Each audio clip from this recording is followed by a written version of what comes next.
আসসালামু আলাইকুম। আমরা এডুকেশন একাডেমির পক্ষ থেকে আপনাদের স্বাগতম। আজকে আমি কিছু গুরুত্বপূর্ণ এমসিকিউ নিয়ে হাজির হয়েছি। পরিমিতি। তো আমরা এমসিকিউগুলো একটু দেখি। তো এখানে আমি কয়টা এমসিকিউ লিখে রেখেছি? 6টি এমসিকিউ লিখেছি, এগুলো আমরা আজকে সলভ করব। তো 1 নম্বর এমসিকিউ কি দেওয়া আছে? পড়ি তো আমরা একটু। সুষম বহুভুজের কেন্দ্রে উৎপন্ন কোণের পরিমাণ কত হবে, তাই না?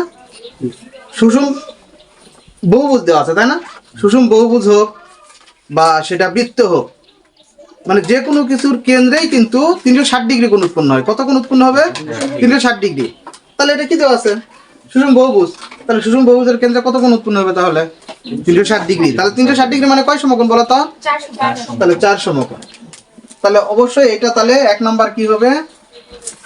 সুষম বহুভুজের কেন্দ্রে উৎপন্ন কোণের পরিমাণ হবে 360 ডিগ্রি। আর 360 ডিগ্রি মানে কত? 4 সমকোণ। এটা কি বোঝা গেল?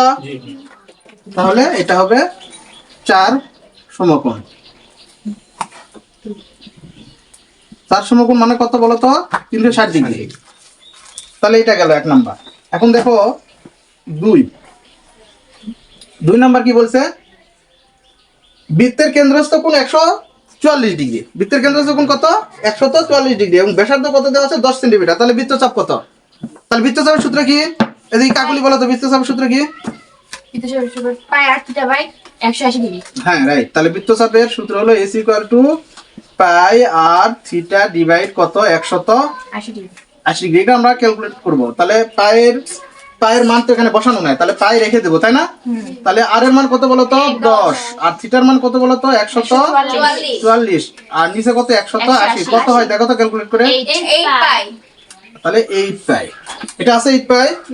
হ্যাঁ, এই যে 8 পাই। তাহলে এটা অ্যানসার। ওকে, বোঝা